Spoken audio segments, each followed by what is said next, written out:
Hi Aris, thanks for reaching out with some questions.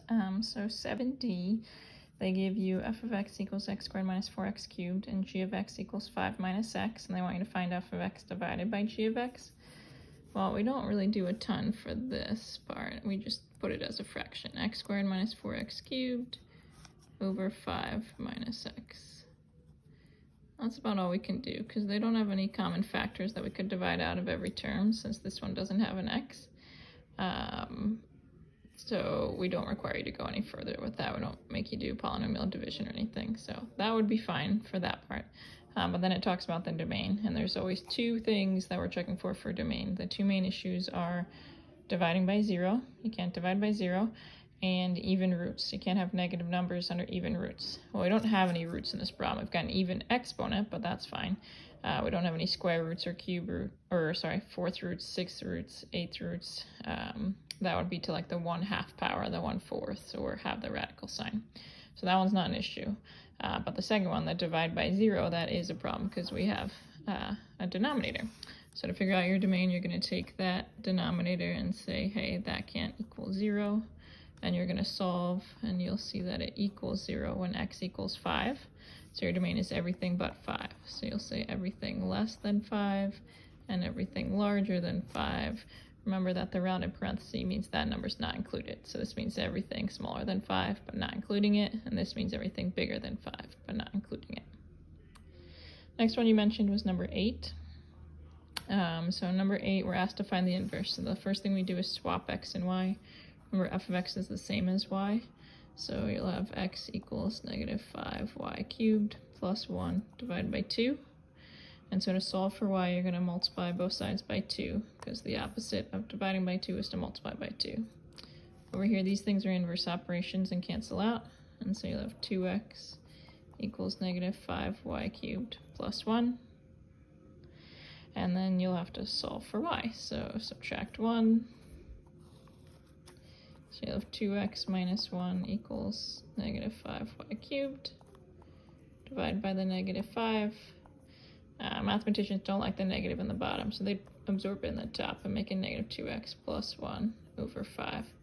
I wouldn't be extremely picky about that, but just so you know, they wouldn't like to leave it down there. They would flip all the signs and make a negative 2x plus 1 over 5. Then to undo the third power, you've got to take the cube root. So you've got the cube root of negative 2x plus 1 over 5 equals y. Problem is, you cannot have a denominator under a radical. So I'm going to rewrite this as a fractional exponent. So negative 2x plus 1 to the 1/3 over 5 to the 1/3, because I got to rationalize that denominator. I need it to be 5 to the first power. So I'm going to multiply top and bottom by 5 to the 2/3 power. Because when you multiply the same base, you add your exponents, and 1/3 plus 2/3 gives you 1 whole. So in the top, you've got negative 2x plus 1 to the 1/3 times 5 to the 2/3. In the denominator, now you just have 5. So we can go back to radical form in the top. So first of all, they're both being cube rooted, so that's why I can do a cube root. And then this, 5 to the second power is 25. So you've got 25 times negative 2x plus 1 all over 5. Or if you wanted to, you could multiply that 25 in. So you'd have negative 50x plus 25 all over regular 5. And that's going to be f inverse of x. Sorry, I know this isn't the best, but trying to do the best we can of the given circumstances. So hopefully that makes sense. Again, we got to here, and the problem was the 5 under the cube root. So that means 5 to the 1/3 power. We multiplied by 5 to the 2/3 power. So we get 5 to the 3/3 or 1 whole. So in the top, you've got 5 to the 2/3 times this. Since they both have a 3 in the denominator, that means a cube root.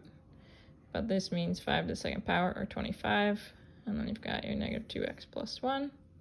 So you can leave it like this, or you can distribute the 25 and have negative 50x plus 25 under the cube root, and then it's all over 5. So that would be our inverse there. You also mentioned number 11. So same thing, you've got to find the inverse. So where f of x is the same as y, so we start by swapping x and y. And this is one where you want to make it a proportion, so remind yourself that x is over 1, and then cross multiply. So you'd have x times y minus 3 equals 2 times 1, or just 2. Don't distribute it in the left-hand side, though, because we want to ultimately solve for y. So rather than multiplying in that x, I'm going to divide both sides by x, so that I get y minus 3 equals 2 divided by x. And to finish it off, I add the 3.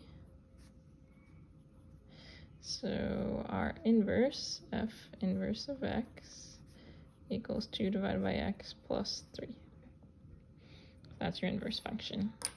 The other thing you said about was graphing. Yes, you want to create a table of values in order to do those graphing problems. You want to strategically choose your x values. If you're graphing a cube root, then think about your perfect cubes, 1, 8, 27, 64, 125, etc. You can also use negatives for cube roots, so you'd also want to do 0, -1, -8, -27, and so on. If you're doing square roots, we can't have negatives under a square root, so you gotta think carefully about that when choosing your x values. And you'd want to use your perfect squares, so 0, 1, 4, 9, 16, 25, etc. I hope this helps, but send back any other questions you have. Good luck.